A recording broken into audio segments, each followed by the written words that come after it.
ঋত্বিক ঘটক ভারতীয় চলচ্চিত্র জগতে এক উজ্জ্বল নক্ষত্র।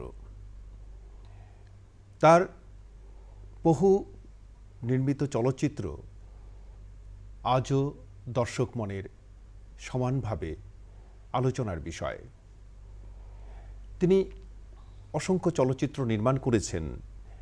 এর মধ্যে দেশ বিভাগের যন্ত্রণা নিয়ে তার রয়েছে অসাধারণ তিনটি ছবি।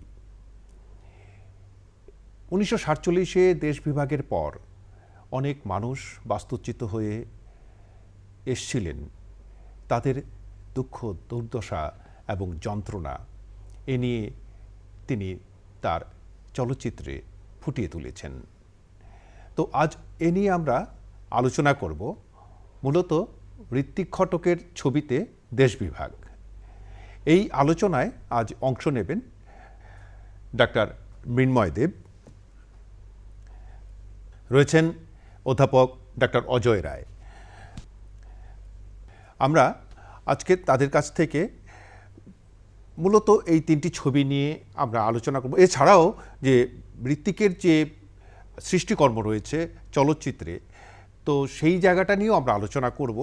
তো প্রথমে আমি অজয়দার কাছে জানতে চাইব যে অজয়দা, ঋত্বিক ঘটকের যে তিনটে ছবি ট্রিলজি, মূলত 1960, 61 এবং 62 পরপর 3টি বছর তারা তিনি ছবিটিগুলি করেছেন। যে প্রথমে মেঘে ঢাকা তারা, তারপরে কোমল গান্ধার এবং পরবর্তীতে সুবর্ণরেখা। তো মেঘে ঢাকা তারাতে আমরা মোটামুটি দেখি যে বাস্তুহারা যারা ছিন্নমূল হয়ে কলকাতায় এসেছিলেন, তাদের দুঃখ দুর্দশার যন্ত্রণার ছবি, তারা কোথায় কীভাবে রয়েছেন সেগুলো। কোমল গান্ধারে আমরা দেখি যে নাট্যদলের মধ্যে যে ব্যাপারটা, যে সাংস্কৃতিক মিল, অভিন্ন সংস্কৃতি, সেই ব্যাপারটা দেখি। এবং সুবর্ণরেখাতে যেটা দেখা যায় যে একটা ভাই বোনের দেশান্তরিত হয়ে যাওয়ার পরে যে যন্ত্রণাগুলো, এগুলো। তো আমি প্রথমে মেঘে ঢাকা তারা দিয়ে শুরু করছি, যেহেতু উনিটা প্রথম ছবি তার দেশ বিভাগ সম্পর্কিত। তো অজয়দা, আপনি এই জায়গাটা থেকে একটু শুরু করুন, আপনি কি বলবেন? আমি প্রাথমিকভাবে এই তিনটি ছবিতে বিশ্লেষণে যাওয়ার আগে ঋত্বিক ঘটক কীভাবে দেশভাগের যন্ত্রণাকে চলচ্চিত্রে রূপদান করার জন্য এগিয়ে আসলেন, বা কীভাবে তার মধ্যে এই বস্তুনিষ্ঠ দেশভাগের যন্ত্রণাটাকে তুলে ধরার প্রয়াস ঘটল, সেই কথাটা একটু বলতে চাই। আপনি একটু দেখবেন। আসলে ঋত্বিক ঘটকের জন্ম হয়েছিল পূর্ব বাংলায়। তখন দেশভাগ হয়নি। পূর্ব বাংলাতে ওনার যে পিতা, যিনি ছিলেন ঢাকার ডিএম, তিনি ময়মনসিংহের মিশনারি স্কুলে পড়াশোনা করেছেন। ঋত্বিক ঘটক সবসময় মেধাবী ছিলেন। চিন্তা চেতনায় ওনার মধ্যে সবসময় একটা অন্য ধরনের বিষয় লক্ষ্য করা যায়। সম্ভ্রান্ত পরিবারের জন্য ছিলেন, সম্ভ্রান্ত কবি ছিলেন। সেই জায়গা থেকে ঋত্বিক ঘটক পূর্ব বাংলার সুন্দর সেই পদ্মার পার, শস্য শ্যামলা ক্ষেত, সবুজ তৃণ এবং মানুষের মধ্যে বিভেদহীন মানুষের যে যাপন চিত্র, সেটা ঋত্বিক ঘটকের মনে একটা সুন্দর চিত্র কিন্তু এঁকে নিয়েছিল। এরপর যখন দেশভাগটা হলো 1947-এ, তিনি ওনার পরিবারের সাথে পশ্চিমবাংলায় চলে আসলেন। পশ্চিমবাংলায় এসে প্রথমে তিনি বালিগঞ্জে উনি তার যে মেট্রিকটা পড়লেন। তারপরে বহরমপুর থেকে কিন্তু উনি ডিগ্রিতে ফার্স্ট ক্লাস পেলেন। কলকাতা ইউনিভার্সিটিতে ভর্তি হলো, কিন্তু তিনি আর সেখান থেকে পাশ করতে পারেনি। ঋত্বিক ঘটক এই যে দেশভাগের পরবর্তীতে যে মানুষের বিতাড়ন, হিংসা, দেশ এবং হত্যা, এইটা দেখার পরে ওনার মধ্যে যে যন্ত্রণা একটা বিচলিত হলো। কিভাবে এই যন্ত্রণা বাঙালি মানুষের এই যে অবস্থাটাকে তুলে ধরার জন্য তিনি প্রায় পাগল হয়ে গেলেন। সেই জায়গার থেকে প্রথমে নাটক, বিজন ভট্টাচার্যের নবান্ন নাটকের একটা স্বস্তি পেলেন। সেই জায়গার থেকে পরে তিনি দেখলেন যে বৃহত্তর সমাজের কাছে পৌঁছাতে গেলে চলচ্চিত্র অবশ্যই একটা মাধ্যম। এখন ঋত্বিক ঘটক তো অনেক ছবি করেছেন। আজকের আমাদের আলোচনাটা হচ্ছে মূলত দেশ বিভাগ কিভাবে ঋত্বিক ঘটকের চলচ্চিত্রে এসছে। আমি ঋত্বিক ঘটকের এই যে অনুভবের কথাটা বললাম, আপনি কিভাবে ঋত্বিক ঘটকের জায়গাটাকে দেখছেন সেটা আপনি একটু বলুন। দেখুন, আপনি ঠিকই বলেছেন আমি নিজস্বভাবে আমার যদি মতামতটা জানতে চান, তাহলে আমি একটা জায়গায় আমার একটু রিজার্ভেশন আছে। হ্যাঁ, বলুন। যেমন আমাদের একটা প্রবণতা আছে ঋত্বিক এবং দেশভাগকে ইকুয়েট করে দেওয়া। যেন ঋত্বিক যেন হ্যাঁ, সেটা সমর্থক সমার্থক প্রায়, যেমন দেশভাগ নিয়ে সেটাই ঋত্বিকের একমাত্র যন্ত্রণা ছিল। আসলে আমরা সাধারণভাবে প্রথাগতভাবে দেশভাগ বলতে যা বুঝি, বা বাস্তুহারা বা শরণার্থী সমস্যা, এই প্রতিটি মানে শব্দের সঙ্গে কিন্তু ঋত্বিকের বিরোধ ছিল, এই শব্দগুলোর সঙ্গে। শব্দগুলোর সঙ্গে। আচ্ছা, এগুলো তার অপছন্দের শব্দ। না, এই প্রসঙ্গে একটা কথা বলি মৃন্ময়দা, যে ঋত্বিকের ছবিতে, মানে এই যে তিনটে ছবির কথা বললাম বা আমরা অন্যান্য ছবিগুলো, সরাসরি কিন্তু দেশভাগকে দেখানো হয়নি। কোথাও নেই, সেই কথাটাই আমি বলছি। হ্যাঁ, আমি বলছি যে দেশভাগ ঋত্বিকের পটভূমি নয়। সেটা মানে দেশভাগের কোনো গদগদে আবেগপূর্ণ কাহিনীর চলচ্চিত্রে নিয়ে আসার চেষ্টা ঋত্বিক কোনোদিন করেননি বা এটা তার ইচ্ছেও ছিল না। ঋত্বিকের দেশভাগকে বুঝতে হলে আমাকে 47-এ ফিরে যেতে হবে। যে 47-এ কী হয়, আমাদের যে ঘটনা হয়, তারপর থেকে আমাদের যেটা স্বাধীনতা লাভের যে উদযাপন, মানে এটা আমি বলি যে নেহরুভিয়ান যে আখ্যান আছে বা ন্যারেটিভ আছে, সেইখানে মানে একটা নতুন আশা, নতুন শিল্পায়ন, এমন একটা নতুন স্বাধীনতার পর এমন একটা জায়গা তৈরি হবে যেখানে মানে শিল্পায়ন হবে, অভাব থাকবে না, অভিযোগ থাকবে না, সামাজিক ঐক্য আসবে। এটা হচ্ছে একটা ন্যারেটিভ।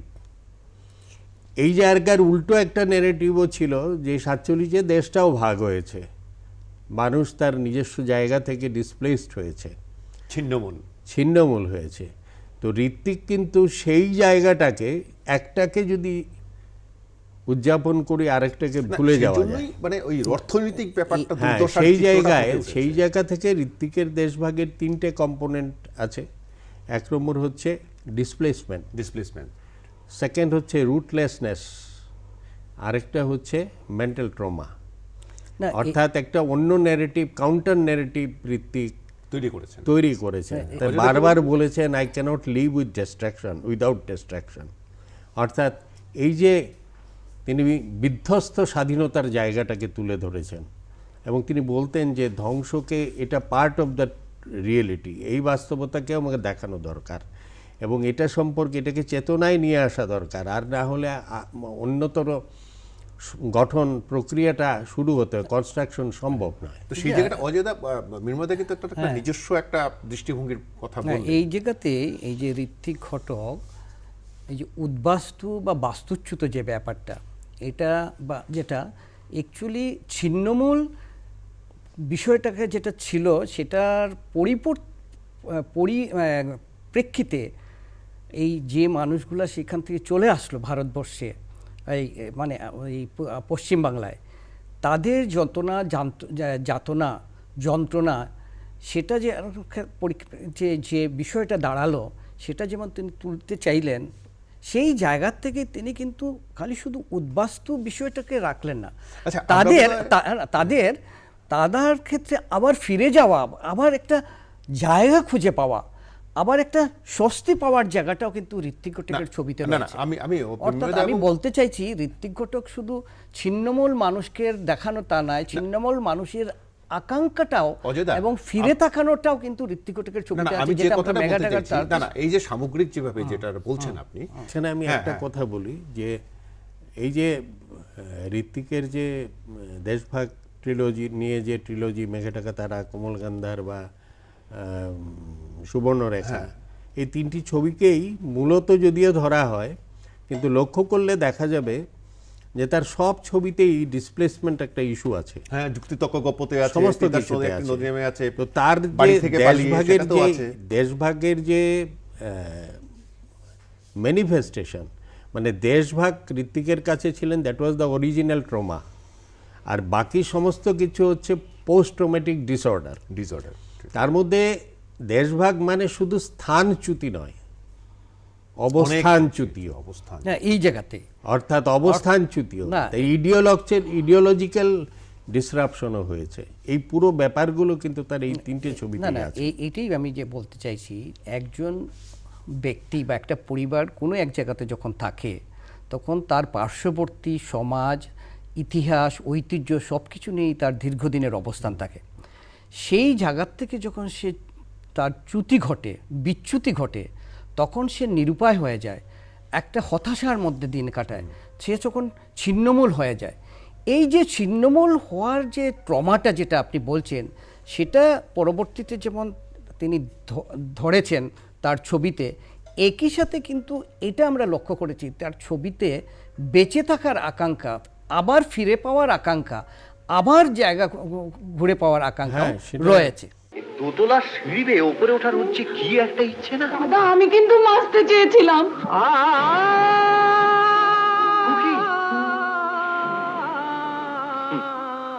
ইডিয়েট। বলো। হ্যাঁ, আমরা নতুন বাড়িতে যাচ্ছি বিনু। 330 চলো চলো, কি বড় পেয়ে গেছে মামা।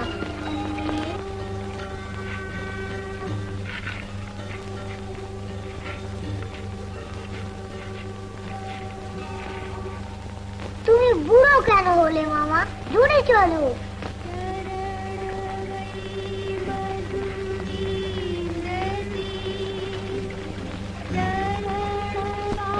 এসো এসো। আমি একটা কথা বলি যে ঋত্বিক ঘটকের পরিবার যখন মানে দেশ ছেড়ে এদেশে, মানে তখন এপার ওপার, হ্যাঁ ব্যাপারটা এরকম, তখন ঋত্বিকের বয়সটার কথা চিন্তা করুন সেই সময়ের। যদিও আমরা এপার ওপার বলি, ঋত্বিক কিন্তু বলতেন বাংলার আবার এপার ওপার কি, সেটা এই কথাটাও ঠিক না। তো বিমলদা ওই যে বয়সটা, এবং তিনি তখন কিন্তু ওই যে যেটা একটু আগে অযোধ্যা উল্লেখ করলেন যে নাটকের মাধ্যমে তিনি শুরু করেছিলেন এবং লেখালেখি করতেন, তারপরে দেখলেন যে না, নাটক দিয়ে হবে না, তার যন্ত্রণাটাকে ফুটিয়ে তুলতে বা তার চিন্তা চেতনাটাকে ফুটিয়ে তোলার জন্য এক চলচ্চিত্র হতে পারে একদম। এবং তিনি অনেক কষ্ট সহ্য করে অর্থাভাবে ভুগে অনেক, প্রথম তার ছবি বাড়ি থেকে পালিয়ে 1950 এরকম বোধ হয় না, প্রথম ছবি 1952 ছিল নাগরিক, কিন্তু সেটা মানে অনেক পরে, মানে মৃত্যুর পরে রিলিজ হয় 1972 এবং তিতাস একটি নদীর নামও তো অনেকটা পরে রিলিজ হয়েছে। তো আমরা মেঘে ঢাকা তারা একটু যে বিষয়টা নিয়ে ঋত্বিক সেখানে করেছেন, মানে ফুটিয়ে তুলতে চেয়েছেন সেই জায়গাটা। হ্যাঁ, মেঘে ঢাকা ছাড়া ছিল চেনা মুখ বলে একটা মানে গল্প নিয়েই প্রথম শুরু যায়। এটা ছিল শক্তিপদ রাজগুরুর এই মানে গল্প ছিল। তিনি সেটাকে সম্পূর্ণ ভেঙে একদম বাংলার জীবনযাপনের ঘরানায় ছবিটাকে এমনভাবে সাজালেন, এবং সেই জায়গাতে যে বাস্তুচ্যুত বা একটা জায়গার থেকে আসার পরে মধ্যবিত্ত পরিবারগুলোর যে নৈতিক সংকট, স্বার্থপরতা, একে অন্যের প্রতি যে মানে হিংসা বা এই জায়গাটা এখানে তিনি তুলে ধরলেন। এই মেঘে ঢাকা তারাতে 3টি নারী চরিত্র ছিল। একটা হচ্ছে নিতা, সে কিন্তু সমগ্র পরিবারকে সুন্দরভাবে আশ্রয় দিয়ে গড়ে তোলার চেষ্টা করছে। গীতাকে দেখছে, বড় ভাইয়ের সঙ্গীত চর্চার ক্ষেত্রে সে সাহায্য করছে, পরিবারটার দায়িত্ব সে একজন এইভাবে তাকে প্রতিপন্ন করছে যে সে প্রতিপালন করার মতো একজন চালিকা শক্তি এই জায়গাতে। এই হচ্ছে নিতা। তার গীতা কিন্তু অন্যদিক থেকে আরেকটা চরিত্র, যে অনেকটা ইন্দ্রিয়াসক্ত বলা যায়, স্বার্থপর, লোভী, যার ফলে কি হলো আমরা দেখতে পাই যে নিতার প্রেমিক এর সাথে গীতা শেষ পর্যন্ত চলে যায় এবং এই জায়গাটা ঘটে। এইটা কিন্তু একটা বিষয়। অন্যদিকে আরেকটা নারী চরিত্র হচ্ছে তাদের মা। সেই মা এইরকম স্বার্থপর হয়ে গেলেন যে পরিবারের রক্ষার প্রশ্নে তিনি কি করলেন, যদি নিতার বিয়ে না হয় তাহলে ভালো হয়, এই ধরনের মানসিকতা রাখলেন। এটা কিন্তু ঋত্বিকের ছবিতে প্রথম, বাংলা আর কোনো ছবিতে এরকম স্বার্থপর মায়ের চরিত্র আসেনি। এবং সেই জায়গা থেকে মেঘে ঢাকা তারার যে ঋত্বিক ঘটক যে প্রতিফলনটা ঘটালেন ভারতীয় চলচ্চিত্রে কিন্তু এর আগে সেইভাবে ঘটে নাই। যদিও আপাতত দৃষ্টিতে আপনাদের মনে হবে যে একটা গল্প, প্রেমের গল্প, গান আছে, সব কিছু আছে, কিন্তু বিশ্লেষণের দিক থেকে এত গভীর সামাজিক জায়গাটাতে ঋত্বিক ঘটক ধরেছেন, যে মূল্যবোধের জায়গাটা তিনি ধরেছেন, যে নৈতিক অবনমনের জায়গাটা ধরেছেন দেশ বিভাগের পরবর্তী সময়ে, সেটা কিন্তু অনন্য। এবং ভারতীয় চলচ্চিত্রে এই ধরনের ছবি এর আগে হয় নাই। এইটা হলো মেঘাটাকা তারার একটা দিক। অন্য দিক থেকে যে কথাটা আমি বলছিলাম যে ঋত্বিক ঘটকের সেখানে উদ্বাস্তু, বিচ্ছিন্নতা বা ওই যে কি বলবো সেটা শুধু নয়, সেখানে আবার বেঁচে থাকার আকাঙ্ক্ষাটাও, আবার ঘুরে পাওয়ার আকাঙ্ক্ষা, বাড়ি ঘরটাও, সেই জায়গাটা কিন্তু আমরা দেখছি যখন নিতা যখন বলছে শেষে দাদা আমি বাঁচতে চাই, এই জায়গা থেকে। দাদা আমি যে সত্যি সত্যি বাঁচতে চেয়েছিলাম, দাদা আমি যে বাঁচতে বড় ভালোবাসি, দাদা আমি বাঁচবো, দাদা আমি বাঁচবো। তো আরো অনেক কথা আছে, আপনি একটু বলুন। আমি যেটা কথা বলছি, আমরা তো এই একটা দিকটা করলাম।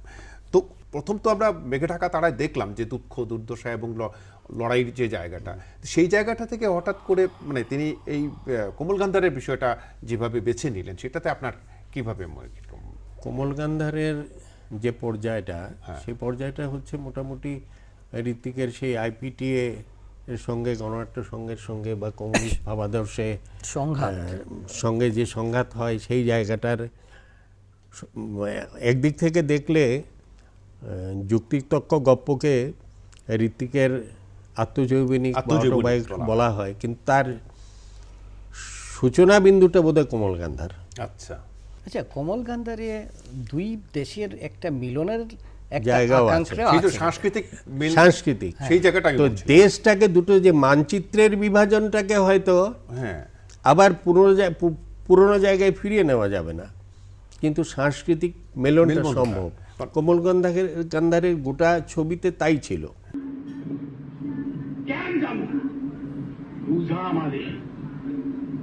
এমন কোমল দেশটা ছাড়া, আমার নদী পদ্মারি ছাড়া আমি জামু কেন? যাইবা খাইবার লাইগা, এই শেষ সুযোগ এখনো শরণার্থী হও। শরণার্থী? মাস তোহারা শরণার্থী নাম দিতে কাগজের বাবুরা।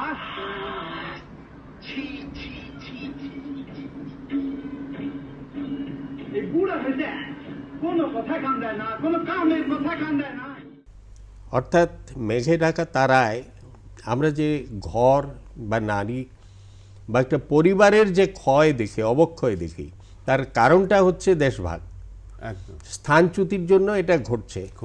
আবার তার অবস্থানচ্যুতিতে দেখা যায় যে নিতার বাবা বিজন ভট্টাচার্য যে রোলটা করে, মানে প্রায় একটা ক্যারিকেচার টাইপের ক্যারেক্টার মনে হয় দেখলে, মানে অর্থাৎ তার আগের যে অবস্থান ছিল, যে সামাজিক অবস্থান, তার থেকে চ্যুত হয়েছেন, আর আজকে তার আর কোনো সেই জায়গাটা দাম নেই। এই অবক্ষয়ের জায়গাটাকে যদি ডিফেন্ড করার জন্য আমার একটা সাংস্কৃতিক উল্লম্ফন দরকার, যেটা গণনাট্য সংঘ বা কমিউনিস্ট ভাবাদর্শে তারা করতেন, সেই চেষ্টাটা, তার প্রতিফলন সেখানেও কিন্তু অনেকে মিলিয়ে একটা কাজ করার যে ইচ্ছা, সেটা যেরকম ছিল, তার ভিতরের অন্তর্দ্বন্দ্বগুলো ছিল, স্বার্থপরতা ছিল, ব্যক্তিগত ক্ষোভ ছিল, অহংয়ের ব্যাপার ছিল, সেই সমস্তগুলোর একটা দ্বন্দ্ব বিধুর একটা সংলাপ সেখানে তৈরি হয়েছে। কোমল গান্ধার সেই জায়গাটায় আছে, সেখানে আমি বলবো সেখানে একটা সাংস্কৃতিক বিচ্যুতির জায়গা তৈরি হয়েছে, সেটাকে দেখিয়েছেন। যেটা আমাদের আকাঙ্ক্ষাতে ছিল কিন্তু মিলন, এবং সেটা কোমল গান্ধারের শেষে আছে। যখন দল ভেঙে যাওয়ার পরেও সেই নতুন নাটকটা লেখা হয়েছে, তখন ভৃগু বলছে যে এপিক নাটক, দারুণ নাটক, এরকম নাটক দরকার আছে, আমাদের করতে হবে। তারপরে আপনার আবার সেই দলটা জোড়া লাগার ব্যাপারটাও আছে। তো এটা কমল গান্ধারে এইভাবে এসছে। এরপরে যদি আমরা সুবর্ণরেখায় যাই, সেটা উদ্বাস্তু কলোনি, তার নাম হচ্ছে নবজীবন কলোনি।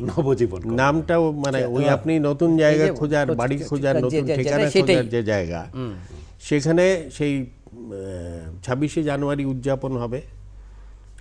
তো হরপ্রসাদ মানে ফ্ল্যাগ হোস্টিং হচ্ছে, সেখানে ছাত্রদের শিক্ষায় এই সব নানা রকম কথা বলছেন, শিক্ষাই সব কিছু। ঠিক এই সময় এক বাগদি বউ আসে তার কথা নিয়ে, যাকে ধরে নিয়ে চলে যায় জমিদারের লেঠেলরা। তোমাদের পড়াবো সংস্কৃত ও বাংলা, জানবা শিক্ষাই হইতেছে জাতির মেরুদণ্ড। তোমরা সব ভারত মন্ত্র উচ্চারণ করো। আমার নাম কৌশল্যা বাবা, আমি বাগদি বউ, আর এই আমার একটি মাত্র অবিরাম। বাড়ি কোন জেলা? ঢাকায়। তাহলে এখানে কিছু হবে টবে না, এখানে সব পাবনার লোক, জেলায় জেলায় বিভেদ। একেও যদি আমরা টিকিয়ে না রাখতে পারি তাহলে আমাদের রইলটা কি? আমরা নিচু জাতির মানুষ বাবা, এখন একটু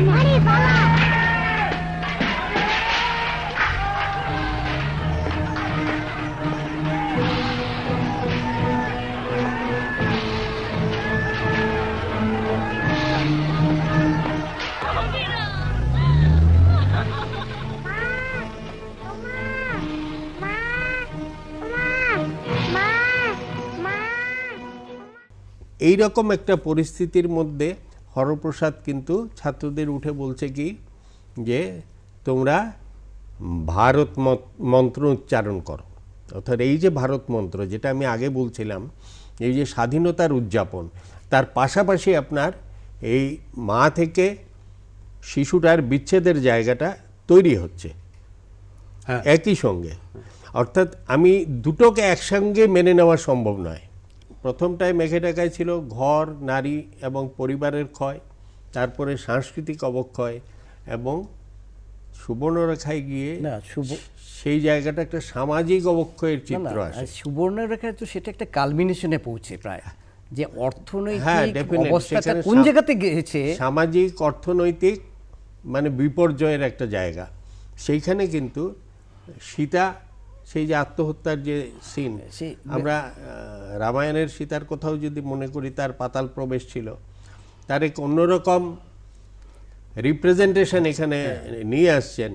মানে সে অপবিত্র সীতা, অপবিত্র সীতা, মানে সীতার যে ধারণা, আমাদের কনসেপ্ট পৌরাণিক, যে জিনিসটা কিন্তু ওই মেঘে ঢাকা তারাতেও আছে, যে মহিষী মা বা মহিষী নারী, সেই মহিষী নারীর চিত্রায়ন শুরু হয় নিতাকে দিয়ে, কিন্তু শেষে চর কষিয়ে দেন, দাদা আমি কিন্তু বাঁচতে চেয়েছিলাম। যে বাংলা সিনেমার সব থেকে বেশি উচ্চারিত সংলাপ। এই যে জায়গাটা, এই জায়গাটাই ঋত্বিক বারবার মানে চেতনায় আঘাত করতে চেয়েছেন। এবং সেখানেও দেখবেন যে নতুন বাড়ি খোঁজার যে জায়গাটা আছে, সীতার মৃত্যুর পর বিনু যখন ওই মামার আশ্রয়ে আসে, তখন কিন্তু শেষ দৃশ্যটায় দেখবেন ওই বিনু কিন্তু মামাকে টেনে নিয়ে যাচ্ছে, দেখাচ্ছে ওইখানে সীতামা বলেছে সুবর্ণরেখার ধারে আমাদের নতুন বাড়ি। এইবার ওই যে সীতা আমার দেশ, এইবার সীতা বলেছেন, বা মেঘে ঢাকা তারাতেও ঋত্বিক ঘটকের মানে শৈল্পিক প্রয়োগের যে আরেকটা দিক, মাতৃভাবনা, যেখানে ঋত্বিক ঘটকের ছবি সত্যজিৎ রায়, মৃণাল সেনের ছবির থেকে আলাদা। সত্যজিৎ রায়, মৃণাল সেনের ছবিতে সমাজ সচেতনা বা একটা ঘটনা থাকে, যেটার মানে সেই ডোমেনের মধ্যে আমাদের দৃষ্টিটা যায়। কিন্তু ঋত্বিক ঘটকের ছবি হাজার বছরের পিছনের যে সভ্যতার জায়গাটাতে আমাদের নিয়ে যায়, সেটাই হচ্ছে মাতৃভাবনা। এই যে মেঘে ঢাকা তারাতে নিতার জন্ম, জগদ্ধাত্রী পূজার, এবং সেখানে শেষ পর্যন্ত নিতা যখন শেষে সেই মহাকাল পাহাড়ের সাথে এই যে মিলনটা, যেটা সেই জায়গাটাও কিন্তু এইটা যেটা, এইটা ঋত্বিক ঘটকের একটা ইউনিক বিষয়। ঋত্বিক ঘটকের একদম নিজস্ব একটা ভাবনা চর্চার ভিত্তিতে করেছেন, সেটা কিন্তু স্বতন্ত্র এবং তাকে নিয়ে আলাদা। আচ্ছা অজয়, আরেকটা ব্যাপারে আমরা একদম শেষের দিকে একদম অল্প কথায়, যে তার তিতাস একটি নদীর নাম, সেই জায়গাটায় আমরা কিন্তু অদ্বৈত মল্লবর্মণের একটা মানে উপন্যাস ছিল, যে উপন্যাসটার মধ্যে তিতাসের পাড়ে যারা মাঝি মাল্লারা ছিল, তিতাস শুকিয়ে গেলে মাঝি মাল্লারার যে অবস্থাটা দাঁড়াবে, সেটাকে মূলত এই গল্পে ছিল। কিন্তু ঋত্বিক সেটাকে এমনভাবে করলেন, তিনি বলতে চাইলেন যে এই তিতাসের সাথে তার একটা নস্টালজিক সম্পর্ক ছিল, তিনি অনেকবার তার পাশে গেছেন, অনেকটা সেই জায়গার থেকে সেটাকে যেই সুন্দর তিতাস তার সৌন্দর্য, তার সব কিছু নিয়ে সেটাকে এত একটা সুন্দর রূপকল্প তিনি বানিয়ে নিলেন। পাশাপাশি এই মাঝি মাল্লার সমস্যাটাও রয়েছে, কিন্তু সেখানে তার যে অনুভব তিতাসকে নিয়ে, ওই যে আবার বাংলাতে প্রতি যে তার টানটা, সেই জায়গাটার ভিত্তিতেই এই তিতাসটা গড়ে উঠেছে। হ্যাঁ, তিতাসে দেখুন, তিতাস নিয়ে একটা কথা আমি বলি, যে মানিক বন্দ্যোপাধ্যায় ঋত্বিকের একজন প্রিয় সাহিত্যিক, অনেক উঁচু দরের স্থান ছিল তার কাছে, কিন্তু লক্ষ্য করবেন যে ঋত্বিক কিন্তু পদ্মা নদীর মাঝি নিয়ে ছবি করেননি, কিন্তু তিতাস করেছেন। কারণটা হচ্ছে অদ্বৈত বলবো নিজে মালও ছিলেন। আচ্ছা, নিজে মালও ছিলেন, অর্থাৎ সেই তাদের নিজের কথাটা নিজেরা বলছেন, সেইটা এই জন্য ওটা নিয়েছেন। মানিক বন্দ্যোপাধ্যায়ের ক্ষেত্রে সেটা সম্ভব ছিল না। দ্বিতীয় কথা যেটা অজয়বাবু বললেন, আমরা তো নিতার ক্ষেত্রে তার শরীরটা ক্ষয়ে যাচ্ছে ক্ষয় রোগে, এই ক্ষয় রোগ তার পারিবারিক ক্ষয়েরও প্রতীক। আমরা যদি তিতাসে বাসন্তীর দেখি, এই বাসন্তী দেখুন, সেইখানেও সেই আমাদের দেবীর নাম, বাসন্তীর বিলুপ্তি আর সেই তিতাস শুকিয়ে যাওয়ার ব্যাপারটা প্রতীকী। হ্যাঁ, তা একটা নদী তার শুকিয়ে যায়, যে নদী মানে সভ্যতা গড়ে, সেই নদী আবার সভ্যতা ধ্বংস করে দেয়, কিন্তু সভ্যতার মৃত্যু হয় না। তার জন্যে আমরা শেষে আবার দেখি সেই ভেপুবাজি, সেই বাচ্চাটা আবার আসছে বালি খুঁড়ে জল তা পাচ্ছে কিনা, সেই জায়গাটা দেখছি। মেঘে টাকা তারা ছবির অন্যতম চরিত্র নিতা যেভাবে বিধ্বস্ত এবং পারিবারিক দৈন্যতা এবং কূটকৌশলের পরিপ্রেক্ষিতে যে ক্ষয়রোগ তার হয়েছে, সেটা কিন্তু সামাজিক ক্ষয়েরই একটা রূপ, এবং তার পরিপ্রেক্ষিতে সে যে বন্দী হয়ে পড়েছে, আইসোলেটেড হয়ে পড়েছে, তারই প্রতিফলন এই একটা ঋত্বিক ঘটক এই যে ছবিটা সেই দেখিয়েছেন, এবং সেটা কিন্তু অত্যন্ত একটা প্রতীক হিসাবে কাজ করেছে। ঋত্বিক ঘটক সম্পর্কে আমি সবশেষে যে কথাটা বলতে চাই, যে আজকে সারা বিশ্ব জুড়ে ডিসপ্লেসমেন্ট একটা বড় সমস্যা, এটা আমরা সবাই জানি, এবং এই প্রসঙ্গেই কিন্তু ঋত্বিক অনেক বেশি প্রাসঙ্গিক হয়ে উঠছেন। শুধু এটা তার বিষয়ের জন্য নয়, তার সিনেমার যে আঙ্গিকগত দিক, আজকে বিশ্বের বিভিন্ন জায়গায় ফিল্ম ইনস্টিটিউটগুলোতে ঋত্বিকের ছবির বা ক্যামেরা চালানোর ধরন, সেগুলো নিয়ে কিন্তু ছাত্রদের শেখানো হচ্ছে। তো আমার মনে হয় যে আমাদের অনেক বেশি করে ঋত্বিক সচেতন হওয়া উচিত। ঋত্বিককে ভালো করে বুঝবার জন্য আমাদের অন্তত আরও 50-100 বছর দরকার, তাকে আবিষ্কার করতে হবে। আমরা যতটুকু আলোচনা করেছি তার হয়তো সিকিভাগও আমরা ঋত্বিককে বুঝতে পারিনি, জানতে পারিনি। সবশেষে একটা কথাই বলবো দর্শকদের, যে ঋত্বিকের ছবি দেখার অভ্যাসটা করা দরকার, ঋত্বিককে অনুভব করা দরকার। ঋত্বিক একজন আপোষহীন একজন প্রতিবাদী চলচ্চিত্রকার ছিলেন, যিনি সমাজ সচেতন বস্তুনিষ্ঠ চলচ্চিত্র অত্যন্ত নিষ্ঠার সঙ্গে করেছিলেন। সেই জায়গার থেকে ঋত্বিককে বোঝা উচিত, জানা উচিত। আমরা এতক্ষণ ঋত্বিক ঘটক এবং তার চলচ্চিত্রে দেশ বিভাগ, মূলত এই বিষয়টাকে কেন্দ্র করে একটি সংক্ষিপ্ত আলোচনা করলাম। এই আলোচনায় ছিলেন ডাক্তার মৃন্ময় দেব, ছিলেন অধ্যাপক ডাক্তার অজয় রায়। আগামীতে আমরা আরও ঋত্বিক নিয়ে আলোচনা করব। ঋত্বিকের যে নানান সৃষ্টিকর্মে যে নানান দিকগুলো, সেগুলো উন্মোচিত হবে এই আলোচনার মধ্যে। আজ এটুকুই, আপনারা ভালো থাকবেন। নমস্কার। लागी लगन पति सखी सन, लागी लगन पति सखी सन, परम सुख अति आनंदन, परम सुख अति आनंदन, लागी लगन पति सखी सन, लागी लगन पति सखी सन, लागे लगन पति सखी सन, लागे लगन पति।